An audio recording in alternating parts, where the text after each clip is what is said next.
O Mundo Agora. Crônica de Política Internacional. Todo historiador brasileiro tem a obrigação de saber o que foi a Batalha de Tararé.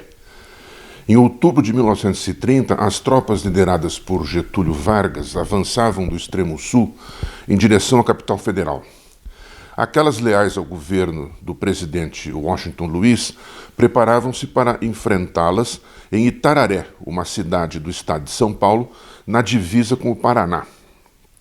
Acontece que no meio do caminho, os ministros militares depuseram Washington Luiz no Rio de Janeiro para entregar o poder a Getúlio. E assim Itararé entrou para a história do Brasil como a famosa batalha que não aconteceu. Tão famosa ficou que um dos melhores humoristas do Brasil, Aparício Torelli, adotou o apelido de Barão de Itararé. Será a Ucrânia em 2022 o palco de uma nova Batalha de Tararé? É cedo para afirmar tal previsão, mas ela é uma das possibilidades, ainda que o risco de um confronto armado não esteja fora dos radares.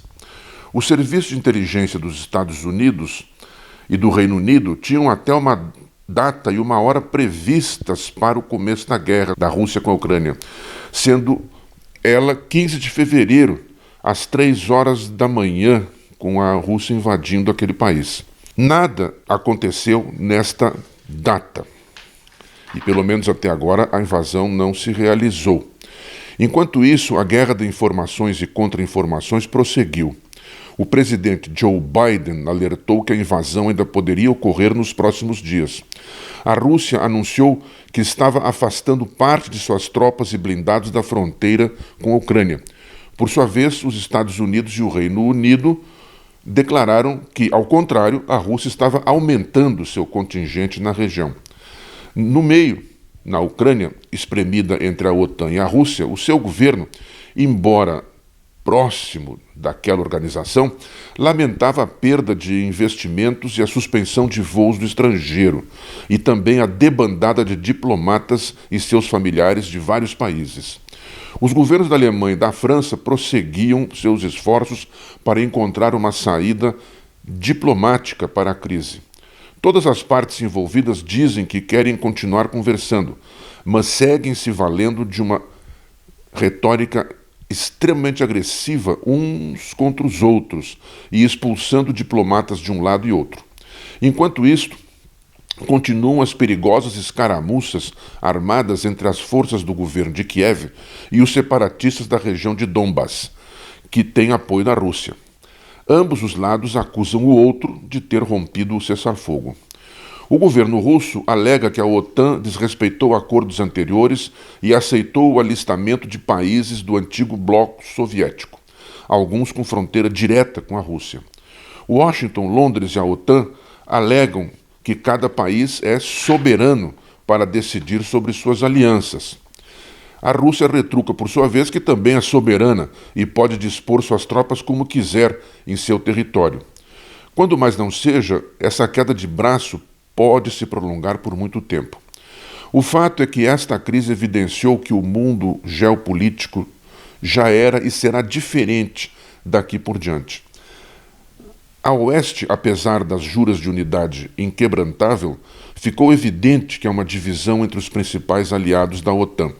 De um lado, mais agressivos estão os Estados Unidos, sócio majoritário da organização, e o Reino Unido.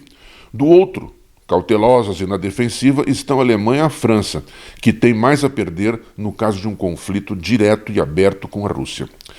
Do outro lado, aconteceu algo impensável algumas décadas atrás.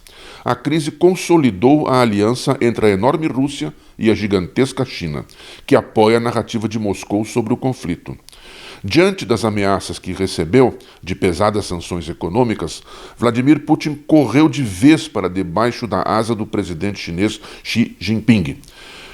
Quando eram países comunistas, a União Soviética e a República Popular da China não se bicavam e disputavam ferozmente a liderança dos países e partidos políticos simpatizantes. Convertidas ao capitalismo, ainda que com óticas e estilos muito diferentes, ao invés de concorrerem como antes, passaram a andar aos afagos e abraços, e a Rússia vai se tornando mais um elo na expansionista e nova Rota da Seda que Pequim vem construindo. Alguns analistas afirmam que o alvo subliminar das declarações aguerridas de Washington sobre a questão ucraniana é a China, que com sua proverbial paciência milenar vai aplainando o caminho para a sua hegemonia. A respeito, corre uma anedota que, se non è vera, como diz o ditado, é ben trovata.